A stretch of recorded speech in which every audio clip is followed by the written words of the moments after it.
Seorang yang sudah sampai usia 40 tahun, maka Allah mengingatkan dia untuk menyiapkan 5 bekal utama sebelum dia kembali pada Allah Subhanahu wa taala.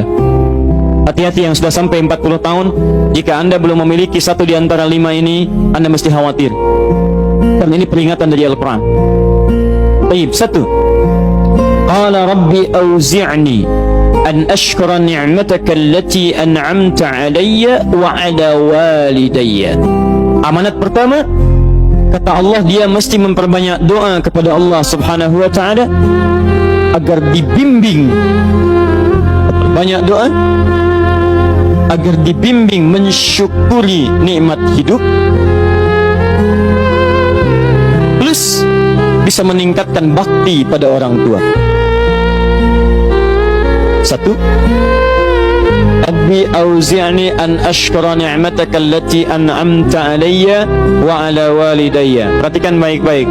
Ya Allah, mohon bimbing saya untuk selalu bisa mensyukuri segala nikmat yang telah Engkau berikan pada saya sekarang, 1, dan pada kedua orang tua saya. Baik, jadi kalau sudah sampai usia 40 tahun, pertama, Anda memohon doa kepada Allah untuk dibimbing terus bersyukur kepada Allah. Ini yang mau saya tegaskan. Lihat baik-baik. Apa itu syukur? Tidak ada makna lain dari syukur yang tertuang dalam Al-Quran dan hadis kecuali ungkapan kebahagiaan atas nikmat yang Allah berikan kepada kita dengan cara menggunakan nikmat itu sesuai dengan fungsi yang telah Allah tetapkan.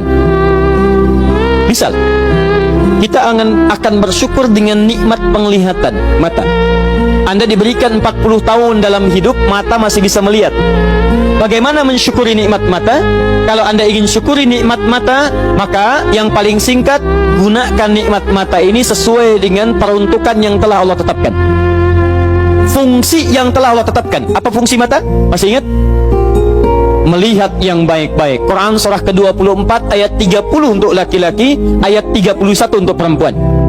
Qul lil mu'minina yaghuddu min absarihim. Katakan pada pria-pria yang merasa punya iman. Dengan iman itu dia yakin dengan akhirat. Wabil akhirati hum yuqinun. Karena yakin dengan akhirat dia sadar akan pulang dan dia tahu nikmat matanya akan ditanya oleh Allah Subhanahu wa taala.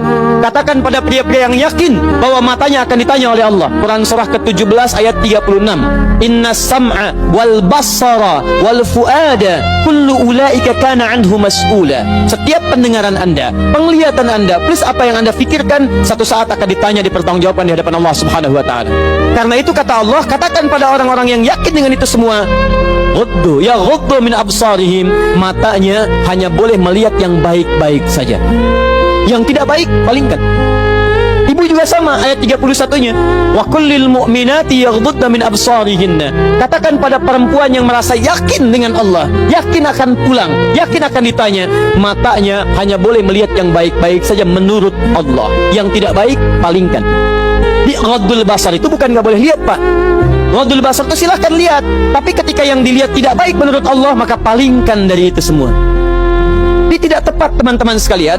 Anda hanya mengucapkan alhamdulillah ya, sampai sekarang penglihatan masih baik. Belum cukup. Baik itu dipakai lihat apa? Penglihatannya baik, tapi masalahnya yang dilihat baik tidak. Itu poinnya. Maaf, ada anak usia 4 tahun, Bu, Pak, tidak bisa melihat.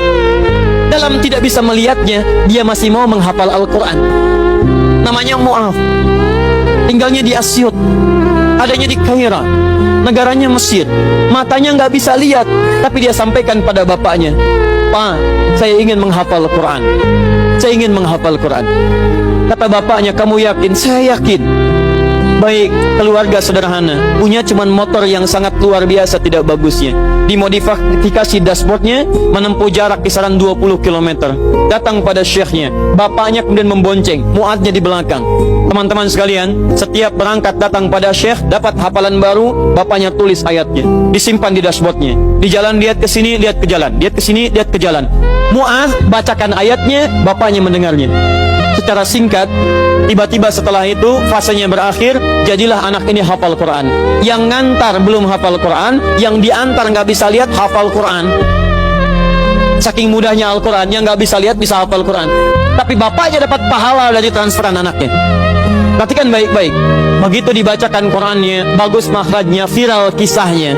Begitu viral di Timur Tengah, datang reporter mau wawancara. Pertanyaan pertama, kalau adinda diperkenankan oleh Allah untuk bermohon saat ini, apa yang mau dimohonkan kepada Allah? Reporter ini mengira dia akan meminta doa seperti ibunda Imam Al-Bukhari bermohon kepada Allah supaya Al-Bukhari disembuhkan dari butanya. Bu, Pak, Imam Al-Bukhari itu dulu buta. Butanya permanen. Dilahir 2 tahun ayahnya meninggal, 4 tahun buta permanen. Nanti ada satu kejadian di situ yang dengan kejadian itu ibunya berdoa kepada Allah, anaknya menghafal Quran sampai di surat Qaf ya, ayat ke-22. Anaknya murajaah ayat, ibunya memohon kepada Allah sambil menangis sambil tertidur sampai tertidur. Disitulah kemudian terjadi sesuatu yang luar biasa. Seketika Allah sembuhkan Al-Bukhari kecil, matanya bisa melihat kembali. Karena kajian kita bukan di sini, lain waktu nanti saya terangkan.